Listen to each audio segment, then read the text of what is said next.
Assalamualaikum warahmatullahi wabarakatuh.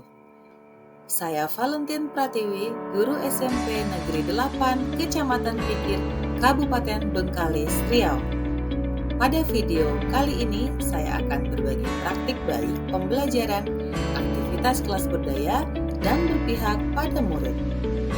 Dalam melaksanakan pembelajaran di kelas, guru perlu mempertimbangkan strategi mengajar agar dirancang untuk menyesuaikan materi, proses, dan penilaian pembelajaran sesuai dengan kebutuhan, minat, dan kemampuan individual murid.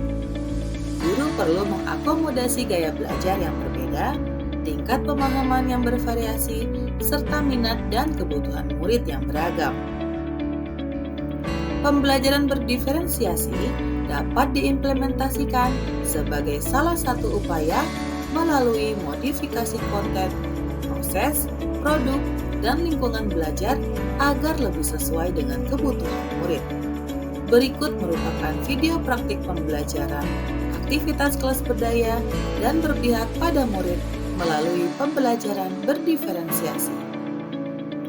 Pada kegiatan awal, setelah membuka kelas, selain mengecek kehadiran peserta didik, mengingatkan kesepakatan kelas, dan memberikan motivasi untuk fokus dan semangat belajar, memberikan apresiasi pada hal positif yang telah dilakukan peserta didik, hal yang menurut saya tak kalah penting adalah mengecek perasaan murid agar dapat membangun hubungan positif.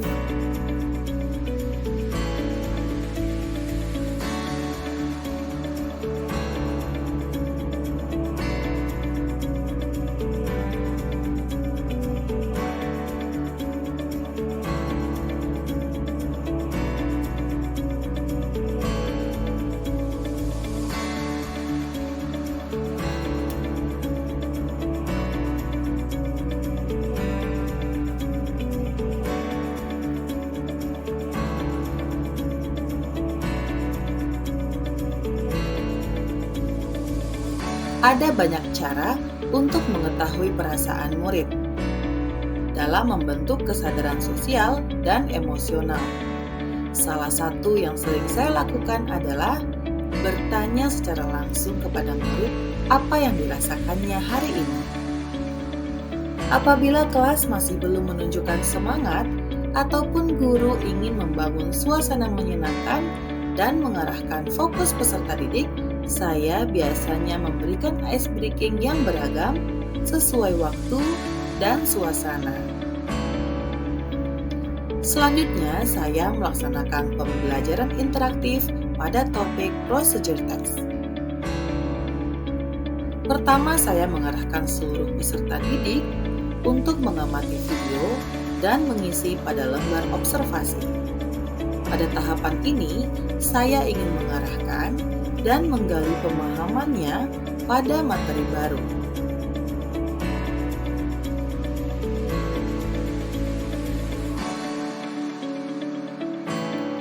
Setelah pengamatan awal, hasil pengamatan tersebut didiskusikan bersama agar peserta didik memperoleh pemahaman yang sama.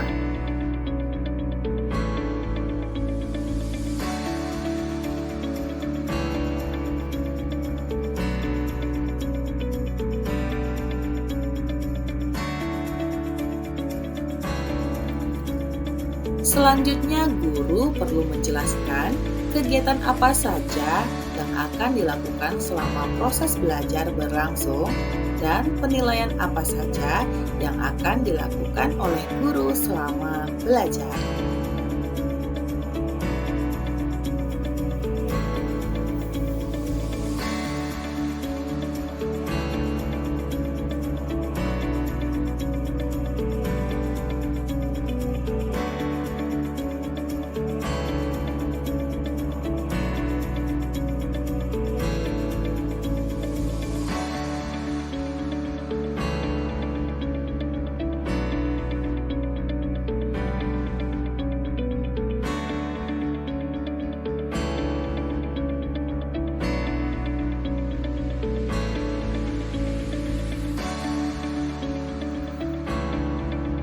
Pada tahapan ini, peserta didik terlihat antusias dan menunjukkan ekspresi yang positif dalam melaksanakan aktivitas pembelajaran.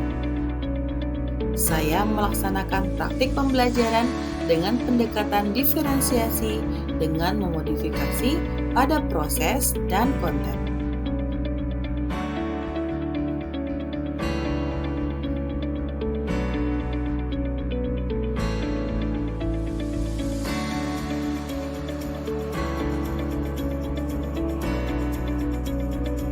Pemilihan strategi ini saya lakukan berdasarkan karakter murid-murid saya.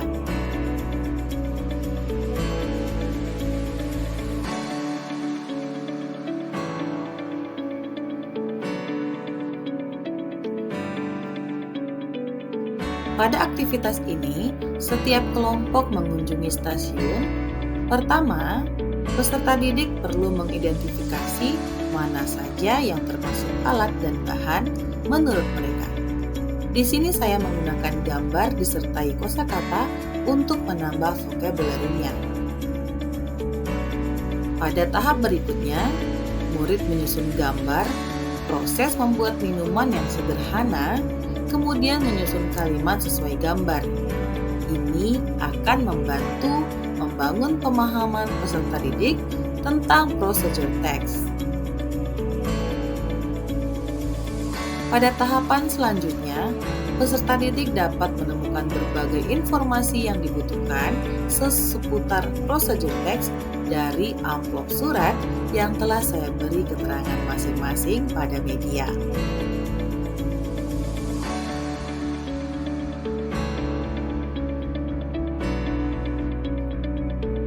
Menurut saya, semua media yang saya gunakan ini cukup untuk mengakomodasi kebutuhan individual peserta didik, profil belajarnya, dan minat yang beragam.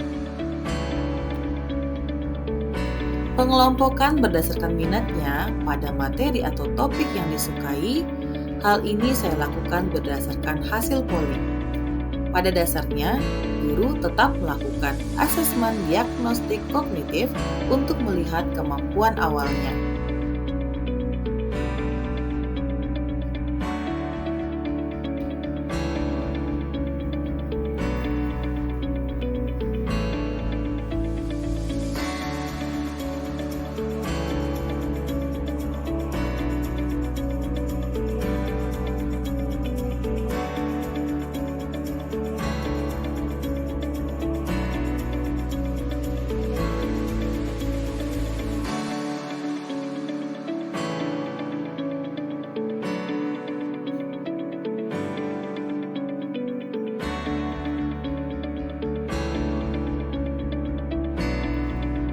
Pada pembelajaran ini, saya juga memanfaatkan quizzes dalam memberikan tes bagi peserta didik. Menurut saya, murid perlu mengenal dan merasakan berbagai manfaat dari teknologi smartphone yang mereka punya untuk dapat digunakan dalam pembelajaran. Pada kegiatan ini, yang paling penting adalah bagaimana guru membangun kolaborasi antar peserta didik dalam menyelesaikan tugas bersama. Penilaian dapat dilakukan melalui observasi selama proses berlangsung.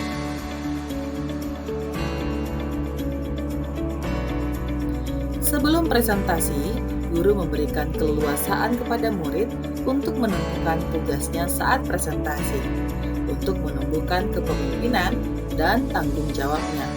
Setiap kelompok akan mendapatkan umpan balik dari kelompok lain dan guru.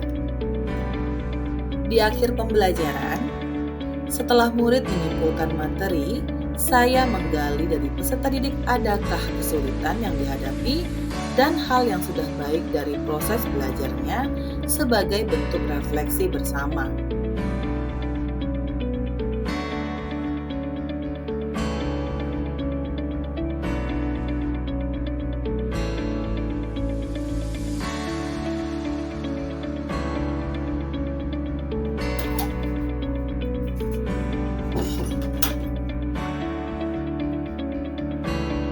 Untuk tugas proyeknya, saya memberikan kebebasan murid untuk memilih produk sesuai dengan kemampuan dan minatnya masing-masing. Salah satu hal yang menurut saya penting adalah guru perlu juga memberikan apresiasi kepada peserta didiknya. Saya biasa memberikan stiker yang dapat ditempel di sampul bukunya untuk menandakan mereka telah melakukan suatu hal yang positif dan menonjol dari hasil pengamatan guru selama pembelajaran berlangsung. Demikianlah video praktik baik kali ini. Semoga dapat menginspirasi Bapak Ibu Guru. Terima kasih. Assalamualaikum warahmatullahi wabarakatuh.